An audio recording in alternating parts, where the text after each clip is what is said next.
Now let's discuss the details of planning. What are the key steps in planning?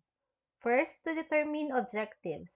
Each assurance engagement will be a little different, depending on the reason for performing the engagement and the desired end results.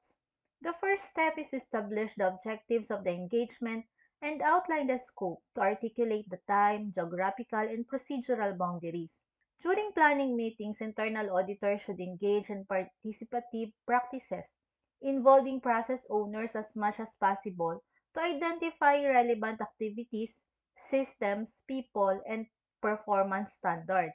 When auditors do this, they are better equipped to define the scope precisely. Second step would be to understand the auditee. Conduct an engagement effectively, but by first understanding the audit objectives, the tasks undertaken within the area under review to achieve those objectives, and the ways in which performance is monitored and success is measured. Third is the identification of risk. The specific events or scenarios that could prevent the achievement of the auditee's objective must be identified and assessed. This assessment typically involves an evaluation of the impact and likelihood of the risk scenario. Risk factors play an important role during planning and during risk assessments. Risk factors are conditions and other variables that in their presence or absence either exacerbate or diminish the underlying risk. The presence of some factors increases the likelihood or impact of the underlying risk. On the other hand, the presence of some factors actually decreases the likelihood or impact of the underlying risk. One example of risk factor is employee competence. As employee competence increases, the risk of errors, omissions, and other operational problems decreases because they will be qualified to perform their duties, including control activities. Another risk factor is the extent of judgment that can be exercised when performing relevant operational and control activities. As the extent of judgment increases, the underlying risk of error, abuse, and malfeasance increases. So these factors have an opposite effect on the underlying risk. Next would be to identify key controls. Key controls are those that individually or when aggregated with other controls mitigate the auditor's risk to an acceptable level. While the auditee may have implemented many different controls to achieve a variety of purposes, the key controls are the ones that are truly integral to achievement of objectives. Next would be to evaluate the adequacy of control design. The first key evaluation is the adequacy of control design. This step requires the internal auditor to evaluate whether the controls, if they operate effectively, will mitigate the risk that could prevent the achievement of objectives. The next step is the creation of a test plan. The test plan outlines how each of the key controls will be tested to help the internal auditor evaluate how effectively those controls are operating. The test also must be linked to the underlying risk so that any deficiencies identified during testing can be evaluated relative to the impact on risk mitigation.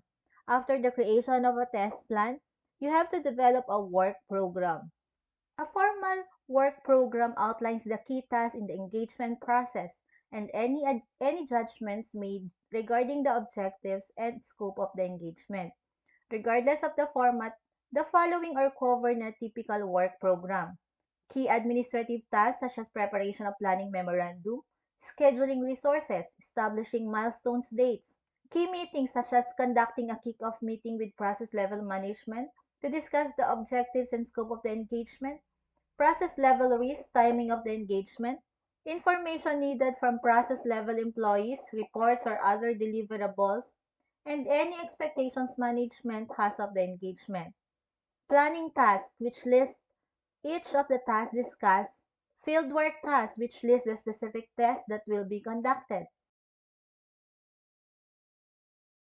Wrap-up steps such as clearing open review notes, conducting a closing meeting with process level management, finalizing the working papers, and then reporting tasks such as preparing a draft engagement communication, soliciting feedback from process level management, and issuing a final engagement communication. The last step would be to allocate resources to the engagement. Based on the task to be performed during an engagement, personnel with the appropriate level of experience and skills must be identified and assigned to ensure the engagement is completed timely and effectively. The planning phase also involves estimating the amount of time tasks will take for completion.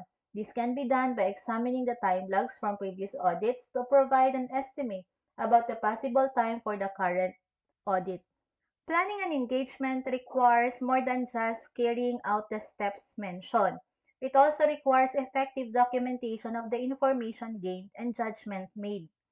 While the format of such documentation created during the planning phase may take various forms, typically it includes a planning memorandum or checklist to document the audit approach and judgments made, flowcharts or narrative write-ups describing key processes, a risk map that depicts the judgments made regarding process level risk, a risk and control matrix that document the link between the risk controls, testing approach, results of testing and testing conclusions, and the next would be the audit plan.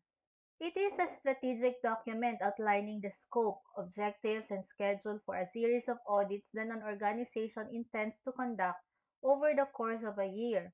It typically includes details such as the areas or processes to be audited, the specific goals and objectives of each audit, the resources allocated, and the anticipated timeline.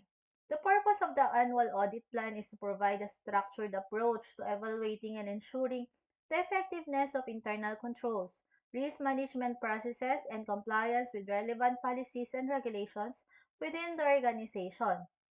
How about fraud and corruption? Managing the risk of fraud and corruption is the responsibility of management. Audit procedures alone, even when performed with due professional care, cannot guarantee that fraud or corruption will be detected. Internal audit does not have responsibility for the prevention or detection of fraud and corruption.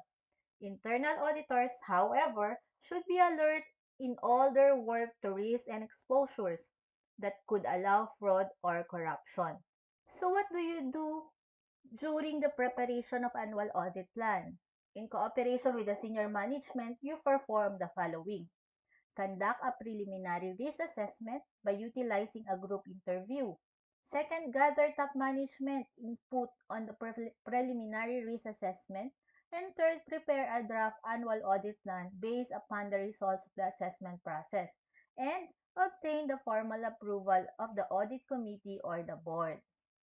Aside from the preparation of the audit plan, it is also important that you know how to communicate your audit plan. And how do you do that? First, distribute annual audit plan to senior management. Keep senior management informed of any changes to annual audit plan. Ensure that management is informed about the internal audit work at least a month prior to starting the work.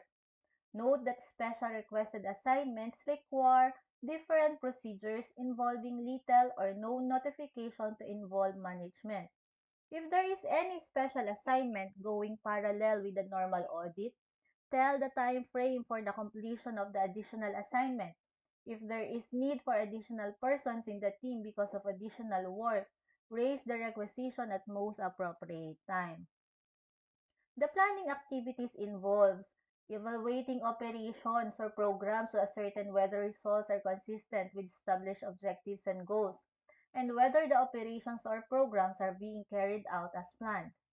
It also requires monitoring and evaluating governance processes, and monitoring and evaluating the effectiveness of the organization's risk management processes. You also evaluate the quality of performance of external auditors and the degree of coordination required with internal audit, and perform consulting and advisory services related to governance, risk management, and control as appropriate for the company.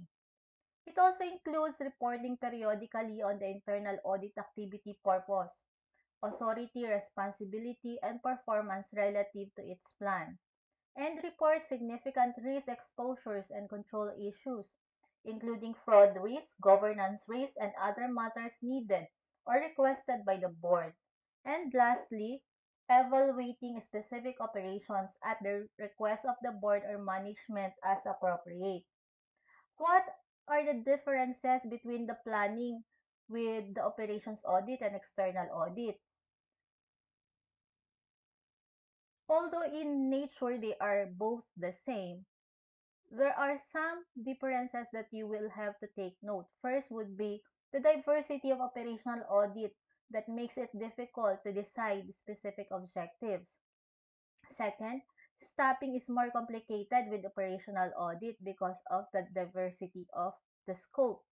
And third, operations audit require more time for discussing and agreeing terms of engagement with interested parties.